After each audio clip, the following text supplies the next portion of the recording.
Hello everyone, this is BuzzProbe, an interstellar probe to be developed. I'm Charles Lee. I'm Brittany Brown. And I'm Jeremy Mullis.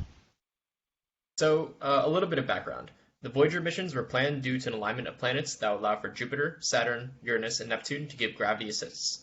In doing so, we figured we could study the outer planets, which was the purpose of the original mission.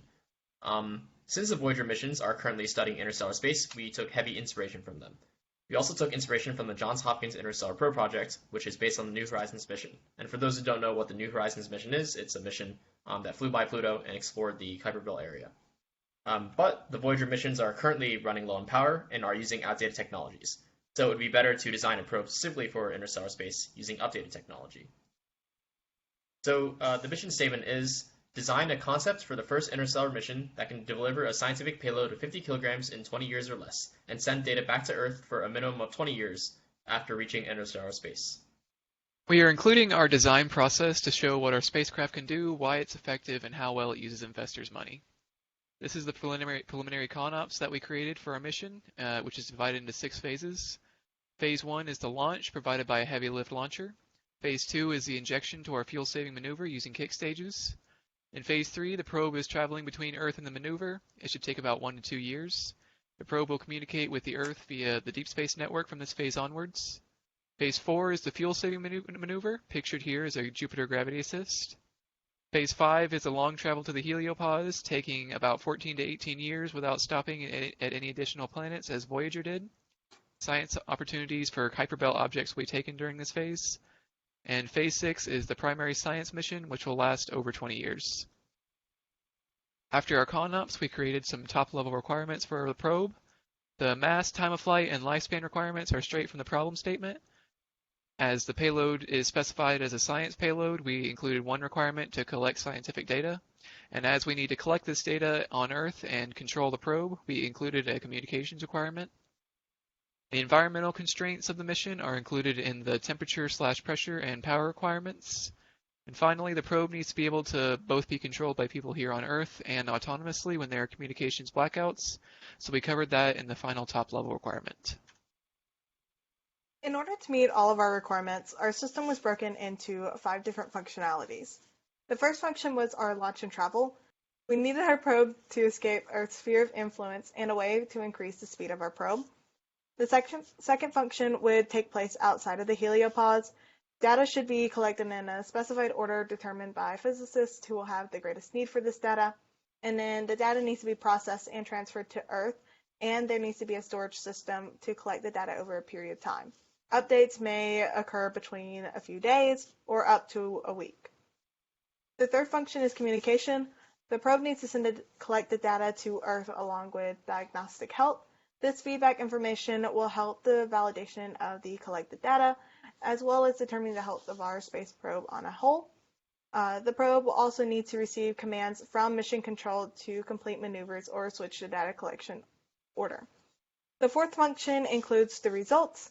The validity of the data needs to be determined in order to ensure that data flows from update to update, and the data also needs to be analyzed and distributed to academia and the public.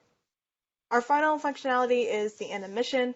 As the power degenerates, instrumentation may need to be shut down, and if the health of the spacecraft reaches a specified threshold, the mission may need to be terminated. This is the morphological matrix we use to select the alternatives for our system. We incorporated both functions from the system decomposition mentioned earlier and the systems needed to fulfill the requirements. Our launch vehicle was chosen by using a trade study that will be expanded upon in the next few slides. For our other functions, we chose the alternatives that will provide the best performance, the highest efficiency, and that meet the requirements to the highest degree. For example, our radioisotope thermoelectric generators were chosen as a power source as they are independent of solar energy, not heavy, and can also fulfill the heat generator role. As Jeremy said, we had many different alternatives for our factors, and one of the alternatives we wanted to dive in depth with is our launch vehicle selection. This decision should not be taken lightly. The launch vehicle will determine the initial speed of our probe and will help determine the timeline set for reaching heliopause. We had about 5 different criteria that needed to be met. We first wanted a low-cost launch vehicle. We needed the maximum payload. which was taken from low Earth orbit data. We needed to determine the reliability of each of our alternatives, and then the max characteristic energy, again setting up the timeline with speed, and finally the number of stages of each vehicle with the assumption that more stages would lead to larger speeds.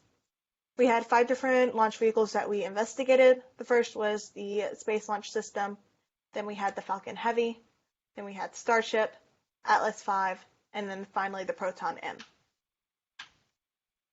We initially selected the Pew evaluation matrix since this mission is building off of our Voyager missions. This would allow us to have an established baseline to compare all of our alternatives to. We figured that the launch vehicles could be modified and adjusted to meet the criteria needed, and we thought we were simply looking for an overall better system than the Titan 3E that was used in our Voyager missions. This didn't work out very well given that we know the SLS should be ranked higher than what it is, so we switched to the TOPSIS analysis. The TOPSIS approach allowed for the addition of the weighted values. This provided a way for the criteria that mattered more to be the influential deciders for the launch vehicle. We decided that the max characteristic energy should be the most influential due to the direct relation to the amount of time it takes to reach the heliopause. The result of this analysis gave us the Space Launch System for our launch vehicle. This is the concept architecture that we designed after completing our trade study. In the front, you'll see our RTGs and the thrusters that keep our orientation. To the left, you'll see the telescopes that will observe the EM spectrum. To the right, you'll see the sensor suite for our instruments and the magnetometer boom. The dishes to the top are our high and medium gain antennas. The thin beams coming out of the left and right are our plasma and radio wave detectors. The golden coating on the outside of the craft is multi-layered insulation. And not pictured are our heat and electrical systems, the fuel storage, computer controller, data storage, and our spectrometer and its collector. So, how much is this going to cost? So, our initial budget is $3 billion. This is based on the cost of both Voyager missions, which are estimated at $865 million, which is roughly $3.9 billion in 2021. The extra funding after dividing this number by 2 comes from the fact that we're sending one interstellar probe instead of the 2 Voyager sent, so we can invest more into this one. This is split into 2 cost categories, development and operations.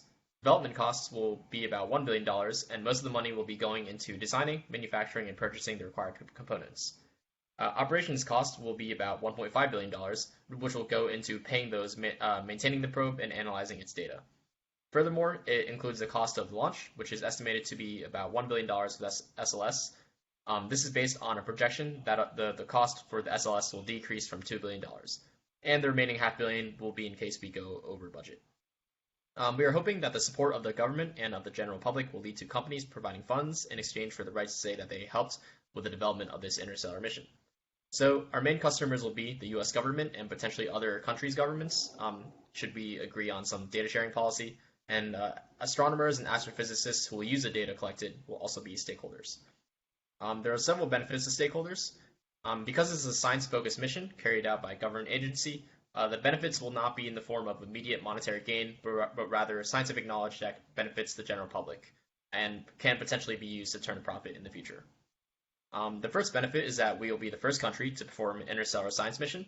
The prestige from that alone will appease the more patriotic taxpayers, and the benefits from space exploration have always been difficult to communicate to the general public, but a sort of newsletter that gives updates on what's being learned and how that information is being used to improve people's lives could help with this communication.